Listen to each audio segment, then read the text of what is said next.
Tres, dos, doctor Israel Reyes, experto en ciberseguridad. Señor, pues el fin de semana conocimos que Facebook tuvo otra vez un problema de seguridad con los datos de la gente que está registrada y son alrededor de 530 millones de cuentas, la información que está ya pública, que está al alcance de los hackers y de mucha gente en general. ¿Qué situación ve usted en todo esto que se conoció el fin de semana? Sí, mira, fíjate que se trata de 533 millones de cuentas de los usuarios. Entre esta información tenemos nombre, apellido, fecha de nacimiento, número de teléfono y datos de geoubicación. Realmente es el mayor hackeo que ha existido en la historia. Yo como experto en ciberseguridad y ciberinteligencia, bueno, este es el más grande que yo he visto en la historia. Y bueno, hay una gran preocupación por parte de la comunidad de inteligencia porque como tú sabes, México está en época electoral, pero también varios países de Latinoamérica y de Centroamérica. En el 2016, Cambridge Analytica accesó de manera no ética 80 millones de cuentas de Facebook y con esos 80 millones de cuentas que tuvieron acceso pudieron manipular las elecciones en Estados Unidos, que finalmente le costó la presidencia a Hillary Clinton, aparte de los hackeos que se dieron. Lo que yo veo aquí en México, en términos de México, es que estamos hablando de 60 millones de cuentas que puedes estar tú, puedo estar yo, inclusive ya hicimos un primer saque, una verificación y hemos encontrado pues bastantes personas aquí en México que ya son conocidos. 60 millones, imagínate, para un padrón electoral de 98 millones, pues estás hablando de una fuerte cantidad. Si estos datos que ahorita están a la venta en el Deep Web, en el Dark Web, que es el mercado ilícito de información, de identidades, se comercializan, pues sin duda alguna pueden afectar el proceso democrático electoral para México. Es seria la situación. Yo creo que también aquí en México se debería de crear esa legislación del ciberespacio y sobre todo pedirle una explicación a Mark Zuckerberg, como lo tuvo que hacer en el Congreso de Estados Unidos, cuando le dijeron, a ver, tú fuiste parte, creaste esta compañía donde tienes datos de las personas y en esta era digital y tecnológica, quien tiene los datos, quien tiene la información, tiene el poder. Por eso a Mark Zuckerberg le mandaron a hablar al Congreso de Estados Unidos a que declarara qué fue lo que pasó. Y yo creo que nosotros, los mexicanos, también debemos y tenemos la razón de que nos dé una explicación Mark Zuckerberg de lo que está pasando, principalmente porque es un aspecto electoral. Además de eso, lo que también te quiero comentar, Arturo, es que no solamente es el robo de identidad, el robo de datos, sino que también de ahí se pueden dar extorsiones, se pueden dar robo de identidad que se puede utilizar para tráfico de personas. Algunos de los datos pueden ser de menores de edad porque Facebook no tiene un sistema de verificación para saber quién es mayor o menor de edad. Entonces todos dicen que tienen mayor de 18 años. Entonces esos datos, esas fotografías de personas que son menores de edad, pues también los va a poner sumamente vulnerables. E imagínate que también tienen los datos de geoubicación, que saben dónde están esas personas. Por eso este hackeo, esta infiltración de esos datos es sumamente relevante, porque no solamente se tratan de los datos del nombre, el apellido, la fecha de nacimiento y el teléfono, también se trata de los datos de geoubicación, por dónde te desplazas, en dónde vives, y bueno, ese es el temor que tenemos ahorita en la comunidad de inteligencia internacional. ¿Será que en medio de la pandemia la atención mundial está tanto en la salud que esta parte quizá no ha hecho todo el ruido que debiera y provocar toda la atención que se requiera, no solamente de parte de los usuarios, sino también de los gobiernos? Sí, mira, Arturo, lo que estás mencionando es sumamente importante. Lamentablemente esta pandemia ha modificado cómo vivimos, cómo trabajamos, el uso de los dispositivos electrónicos se ha incrementado. Hemos hecho más uso de plataformas digitales para tener reuniones familiares, inclusive en algunos eventos, por ejemplo, en sepelios ya se dan a través de vía digital, También hemos ordenado productos que antes íbamos a comprarlos a las tiendas, ya los ordenamos en línea, porque esta pandemia nos ha obligado a hacer más uso de la plataforma digital y tecnológica. Y uno de los efectos adversos de eso es que el hackeo, el robo de identidad y el robo de información, la clonación de tarjetas de créditos, el fraude electrónico se ha exponencializado.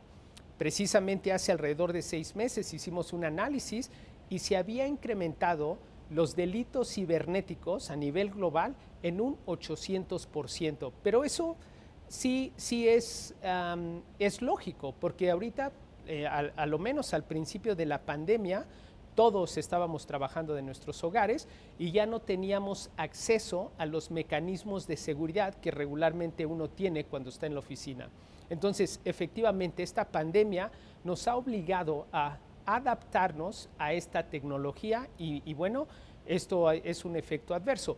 También lo que me comentas acerca del gobierno, de la responsabilidad tanto del gobierno como de las empresas privadas, porque al final, bueno, Facebook es una empresa privada. Nosotros depositamos nuestra confianza al ser clientes de esa plataforma. Damos nuestros datos, tenemos nuestra vida social en Facebook y bueno, lo mínimo que esperamos es de que Facebook, que Mark Zuckerberg, sea responsable en tener los mecanismos para que protejan esa información. ¿Cómo te sentirías tú ahorita al saber que toda la información de tus hijos se ha filtrado y que puede terminar en manos de criminales a la venta en el Deep Web?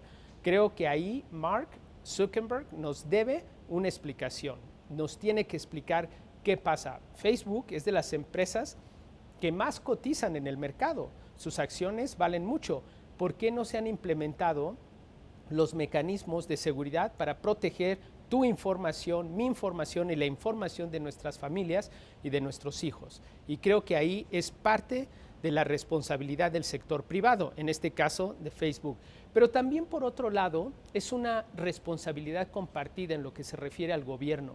El gobierno también tiene que legislar para mantener la estabilidad social, económica, política en un país. Sin duda alguna, las leyes emanan de los hechos que se viven.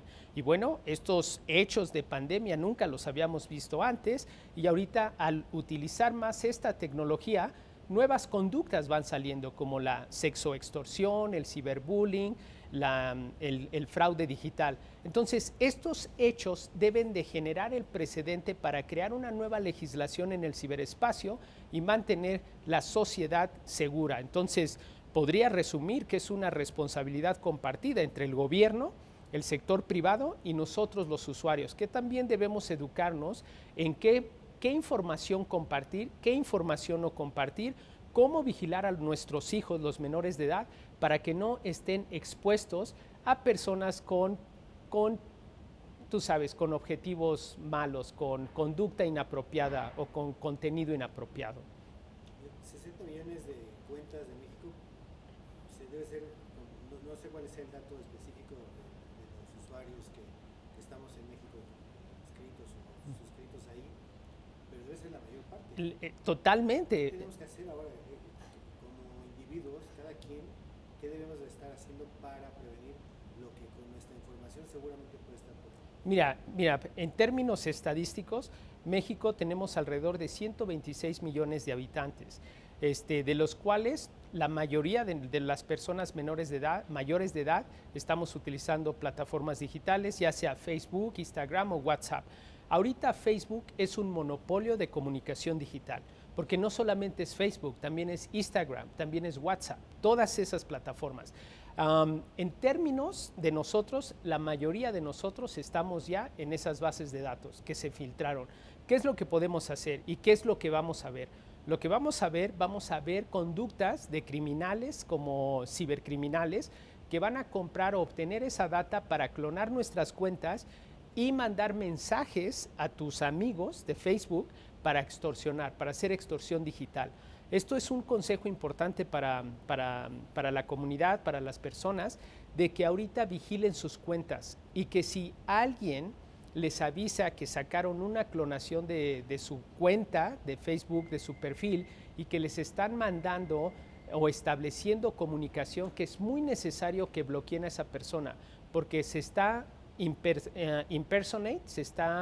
te está robando la identidad y haciéndose pasar por ti para obtener un beneficio económico. Ya lo estamos viendo, ya en la comunidad ya vimos que hay varios aspectos de este tipo. Entonces, eso es lo que tienen que hacer las personas, vigilar sus cuentas, asegurarse de que nadie le mande mensajes a sus amigos haciéndose pasar por, en este caso, por ti.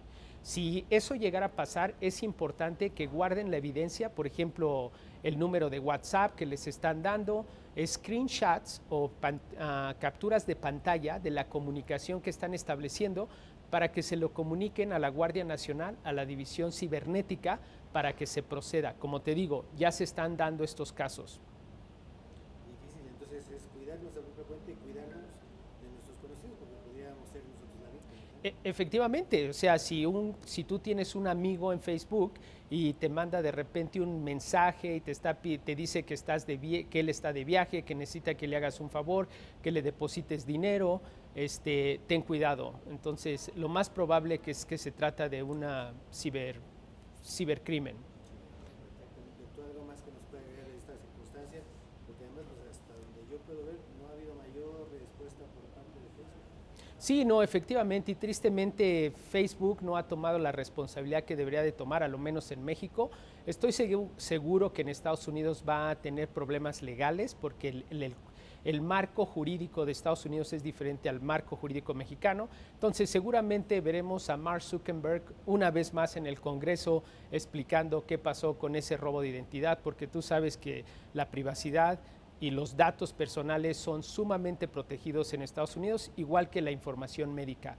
Y bueno, yo quisiera cerrar esto con un mensaje y un llamado tanto al Congreso, al Senado de la República de México y también a las autoridades correspondientes, de que, bueno, en este caso, y dado que tenemos un proceso electoral sumamente importante, que sí es necesario investigar cuál es a qué tan profundo fue el impacto de estos nombres, de estas bases de datos, y que también le tienen que hacer un llamado muy responsable a Facebook a que dé una explicación y que si va a estar operando en México, pues tiene que cumplir con los mínimos protocolos de privacidad y protección de la información. Entonces, tu audiencia me puede seguir en mis redes sociales. En Twitter es @IsraelGReyes y bueno, también ahí en mi canal de YouTube, ahí me pueden seguir en Israel G. Reyes. Y bueno, espero que este consejo para toda la audiencia sea de su beneficio. Muchas gracias. Una cosa muy rápida. ¿Tenemos alguna idea de qué pasó? ¿Qué pasó? Sí, lo que pasó, el ataque y el modus operandi se dio a través de infiltrar las bases de datos. Una vez que hubo ciberespionaje y que los cibernautas o los hackers se infiltraron, empezaron a hacer una copia, lo que nosotros conocemos como scrapping of the data. Empezaron a jalar toda la data.